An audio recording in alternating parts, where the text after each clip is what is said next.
Hi டுட்டூஸ் கிச்சனில் இன்றைக்கி cauliflower gravy எப்படி பண்ணுறதுன்னு பார்க்கலாம். அதுக்கு தேவையான இன்க்ரீடியன்ட்ஸ்: பெப்பர் ஒரு ஸ்பூனு, 2 ஸ்பூன் வர கொத்தமல்லி, 4 காஞ்ச மிளகா எடுத்திருக்கேன். இது வந்து பார்த்திங்கன்னா 2 நார்மலாக நம்ம யூஸ் பண்ணுறது, 2 காஷ்மீரி சில்லி எடுத்திருக்கேன். நீங்கள் காஷ்மீரி சில்லி இல்லைன்னா 1 எக்ஸ்ட்ரா எடுத்துக்கோங்க. இதே மிளகாவை நான் கலருக்காக அதை எடுத்திருக்கேன். 1 கப் தேங்காய் துருவல், ஒரு 10 சின்ன வெங்காயம், ஒரு தக்காளி. இந்த வெங்காயத்துக்கு பதிலாக நீங்கள் ஒரு பெரிய வெங்காயம் கூட எடுத்துக்கலாம். இது 15-20 சின்ன வெங்காயம், சீரகம் 1 ஸ்பூன், சோம்பு 1 ஸ்பூன், 2 பட்டை, 2 கிராம்பு, கொஞ்சம் மஞ்சள், 1 ஸ்பூன் இஞ்சி பூண்டு பேஸ்ட்டு, 1.5 ஸ்பூன் கொத்தமல்லி பவுடர், இது ஒரு 3/4 ஸ்பூன் மிளகாத்தூள் எடுத்திருக்கேன். அவ்வளோதான். இன்றைக்கி நான் ஒரு சின்ன காலிஃப்ளவர் எடுத்திருக்கேன். இது வந்து பார்த்திங்கன்னா சுடு தண்ணியில் உப்பும் மஞ்சத்தூள் போட்டு ஒரு 10 நிமிஷம் ஊற வச்சு எடுத்திருக்கேன். தண்ணி வடித்து வச்சு எடுத்திருக்கேன். இன்றைக்கி காலிஃப்ளவர் கூடயே 2 உருளைக்கிழங்கு போடலான்னு இருக்கேன். இது டேஸ்ட் நல்லாயிருக்கும்.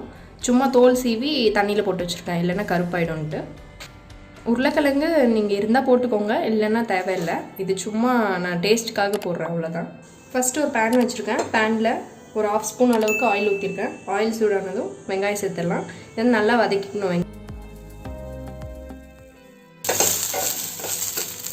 வெங்காயம் நல்லா வதங்கிருச்சு.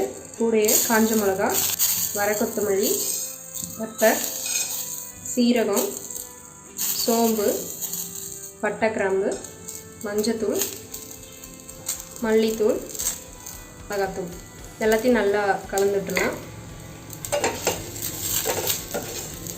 ஃப்ளேம் கம்மியாக வச்சுக்கோங்க. லோ ஃப்ளேமில் ஒரு 2 மினிட்ஸ் வறுத்தாச்சு. இப்போ தேங்காய் சேர்த்துக்கலாம். தேங்காயும் இது கூட நல்லா பரப்பிக்கோங்க. இப்போ லாஸ்ட்டாக இது கூட தக்காளி ஆட் பண்ணிக்கலாம். தக்காளி சும்மா லைட்டாக இதானா போதும், ரொம்ப வதக்க வேண்டாம்.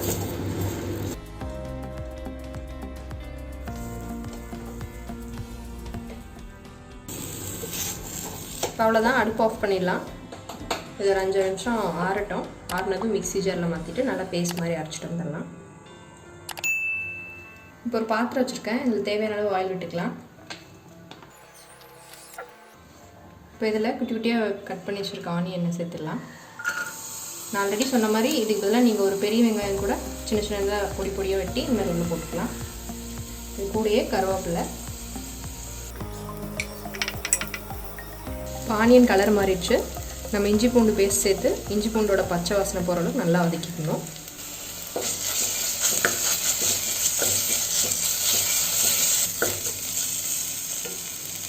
இப்போ இஞ்சி பூண்டோட பச்சை வாசனை போயிடுச்சு. 2 உருளைக்கிழங்கு குட்டி குட்டியாக கட் பண்ணி வச்சுருக்கேன். அதையும் சேர்த்து இந்த எண்ணெயிலே வதக்கிக்கலாம்.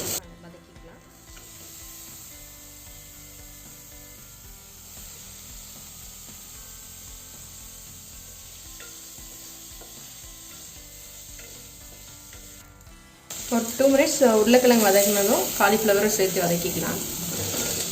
காலிஃப்ளவர் ஆல்ரெடி சுடு தண்ணியில் ஒரு 10 நிமிஷம் போட்டு ஊற வச்சனால கொஞ்சம் லேட்டாக போட்டுக்கலாம்.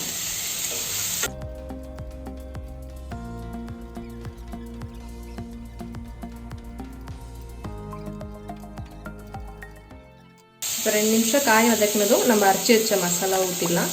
இப்போ நல்லா பேஸ்ட் மாதிரி அரைச்சி வச்சுருக்கோம். இப்போ தண்ணி எதுவும் மிக்ஸ் பண்ண வேண்டாம். இந்த மசாலாவோட பச்சை வாசனை போய் கலர் மாறும் பாருங்கள், அப்போ தண்ணி சேர்த்துக்கலாம். அது வரைக்கும் நல்லா வதக்கிக்கணும்.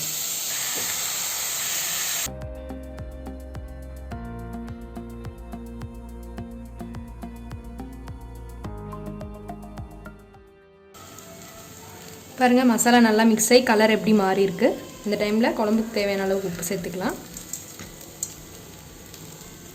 இப்போ பேஸ்ட் பண்ண மிக்ஸி ஜாரில் தண்ணி ஊற்றி அலசி வச்சுருக்கேன். அந்த தண்ணி சேர்த்துக்கலாம்.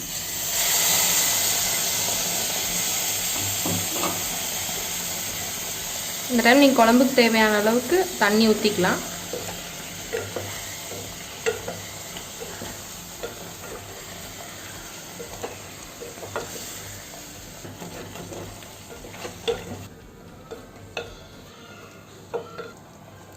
இப்போ உப்பு செக் பண்ணிட்டு ஒரு 8லேருந்து 10 நிமிஷம் அந்த காய் வேகிற அளவுக்கு இது கொதிக்கிட்டோம். இப்போ குழம்பு நல்லா கொதிச்சு ஆயிலில் மேலே எலும்பி வந்துருச்சு பாருங்கள். அவ்வளோதான், காலிஃப்ளவர் கிரேவி ரெடி ஆயிடுச்சு. இப்போ நம்ம அடுப்பு ஆஃப் பண்ணிடலாம். பாருங்கள், காலிஃப்ளவர்லாம் நல்லா வெந்திருக்கு. இப்போ இந்த கிரேவி பார்த்திங்கன்னா ரைஸ்க்கு, இட்லி, தோசை, டிஃபன் ஐட்டம் எல்லாத்துக்குமே இது நல்லாயிருக்கும். நீங்கள் மார்னிங்கே பண்ணிட்டீங்கன்னா ஃபுல் டே இதே வச்சுக்கலாம். குழம்பு வாசனையே சூப்பராக இருக்குது. நாங்கள் இப்போ போய் ரைஸோடு சாப்பிட போகிறோம். நீங்களும் இந்த கிரேவியை ட்ரை பண்ணி பாருங்கள். ட்ரை பண்ணி பார்த்துட்டு எனக்கு கமெண்ட்டில் சொல்லுங்கள். தேங்க்யூ. இந்த வீடியோ யூஸ்ஃபுல்லாக இருக்கும் நம்புகிறேன். தொடர்ந்து நம்ம சேனலை சப்போர்ட் பண்ணுங்கள். உங்கள் டவுட்ஸை கமெண்ட்டில் கேளுங்க.